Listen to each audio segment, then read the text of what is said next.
നിങ്ങളുടെ favourite shows ഇനി ഒരിക്കലും മിസ്സാവില്ല. ഇപ്പോൾ C5 കാണും നിങ്ങളുടെ ഫേവറേറ്റ് ഷോസ് തികച്ചും സൗജന്യമായി. ഡിലേ ആക്കരുത്. തക്കം കിട്ടിയാ അപ്പ തീർത്തോണം. പഠിപ്പിക്കണ്ട സാറേ, അറിയാം.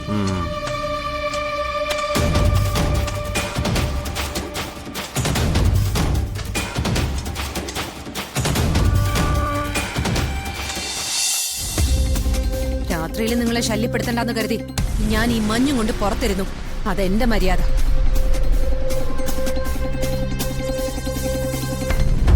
ഇത്രയും കാലം എനിക്കൊരു അഭയം തന്നതിന് നന്ദി. ഞാൻ ഇറങ്ങും.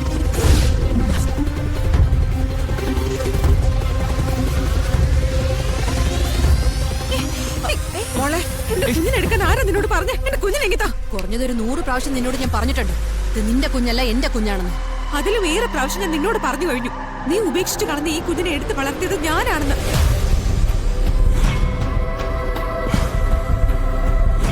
ഇങ്ങോട്ട് താടി എന്റെ കുഞ്ഞിനെ.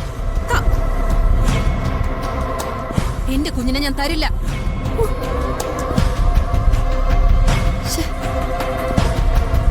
നിന്റെ കുഞ്ഞിനെ അങ്ങ് കൊടുത്തിട്ട് മര്യാദക്ക് ഇറങ്ങി പൊയ്ക്കോ. അല്ലെങ്കിൽ ഇന്നലത്തെ പോലെ അല്ല, നിന്റെ ശവമായിരിക്കും ഇവിടെ വീഴ. അവരുടെ കുഞ്ഞിനെ അങ്ങ് കൊടുക്കടി. തരില്ല ഞാൻ. മൈഥിലി, എന്നെ കൊണ്ട് നീ കടും കൈയൊന്നും ചെയ്യിപ്പിക്കരുത്. ഇനി ഇവിടെ നിന്ന് പ്രശ്നം ഉണ്ടാക്കാൻ ശ്രമിച്ചാലേ ഉറപ്പായിട്ട് നിന്നെ കൊന്നോളെ. ഞങ്ങളുടെ കുഞ്ഞിനെങ്കിൽ തന്നിട്ട് നീ നിന്റെ വഴിക്ക് പൊടി.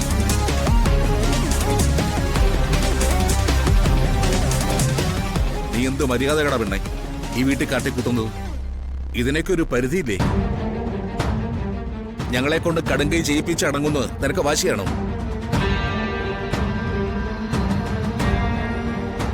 കുഞ്ഞിനെ ഇഞ്ഞ് കൊടുത്തിട്ട് നീ നിന്റെ വഴിക്ക് പോ. അല്ലെങ്കിൽ പിടിച്ചാൽ കിട്ടാത്ത സ്ഥലത്തേക്ക് കാര്യങ്ങൾ പോകും. ആരെന്ത് പറഞ്ഞാലും, ഈ ലോകം തന്നെ കീഴ്മേൽ തകിടം മറിഞ്ഞാലും ഞാൻ എന്റെ കുഞ്ഞിനെ തരില്ല.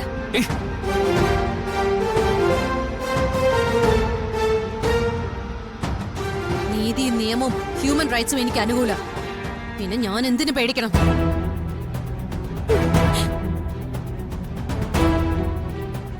എന്റെ കുഞ്ഞിനെങ്കിൽ തരാൻ നിർത്താൻ. കുഞ്ഞിന് വേണ്ടി ആരും തമ്മിൽ തല്ലേണ്ട.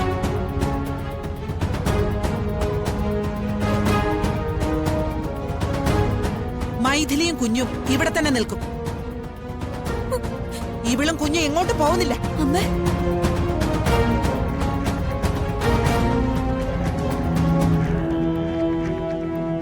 അത് കളിക്ക്. പട തുടരും. സമ്മതമല്ലേ മൈഥിലി?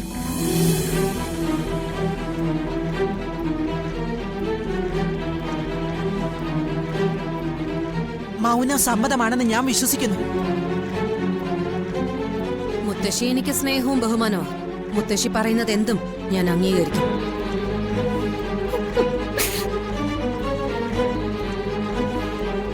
ഇതെന്ത് തീരുമാനോ മുത്തശ്ശി?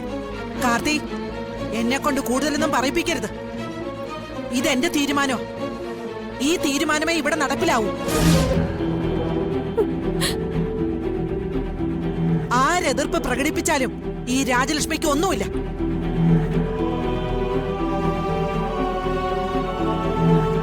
മൈഥിലി, നീ നിന്റെ മുറിയിലേക്ക് പൊയ്ക്കോ.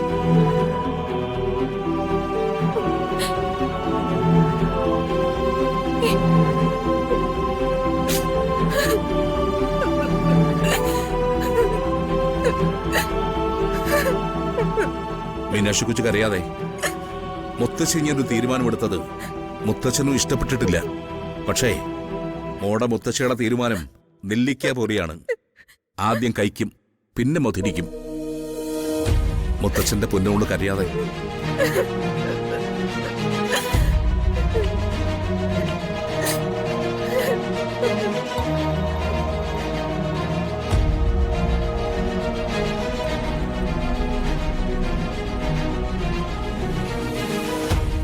മാലതിക്ക് സന്തോഷമായല്ലോ.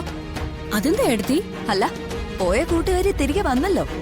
ഈ വീട് ഒരു യുദ്ധഭൂമിയായി കാണാനാണല്ലോ മാലതിക്ക് താല്പര്യം. അയ്യോ എടുത്തി, ഞാൻ അവനവന്റെ ശവക്കുഴി അവനവൻ തന്നെ തോണ്ടുകയാണെന്ന കാര്യം നീ മറക്കണ്ട.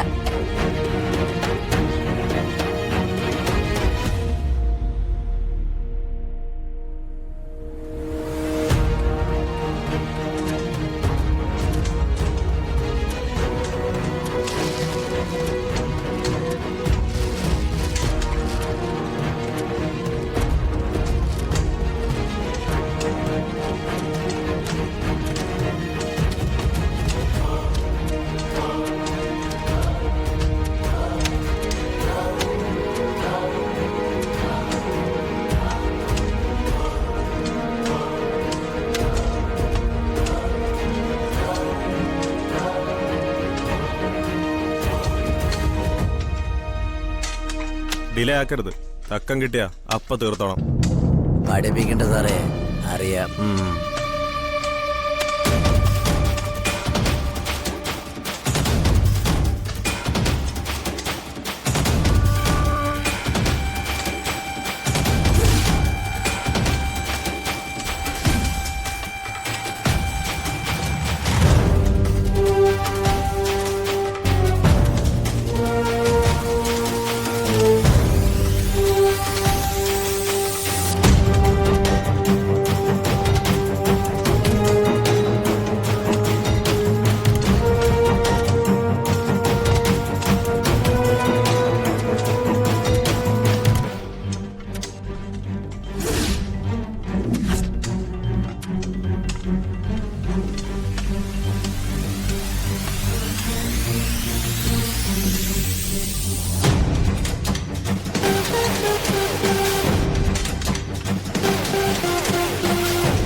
നീ കുഞ്ഞിനെയും ജയിലിലേക്ക് കൊണ്ടുപോവാണോ?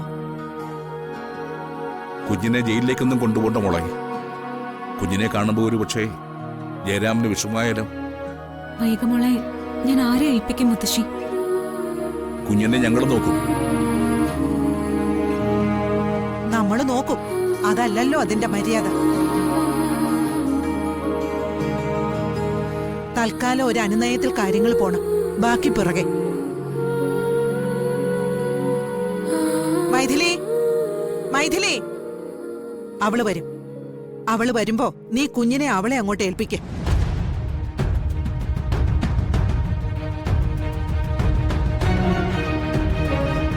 മുത്തശ്ശി എന്നെ വിളിച്ചോ? ദേ മീനാക്ഷി നിന്നെ തിരക്കുന്നു. ഇവളെന്തിനാ എന്നെ തിരക്കുന്നു? ഞങ്ങൾ ഒരിടം വരെ പോവാ.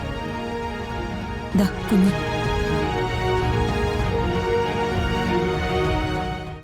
ഡൗൺലോഡ് ചെയ്യൂ C5 ആപ്പ്. കാണൂ എല്ലാ എപ്പിസോഡുകളും സൗജന്യമായി.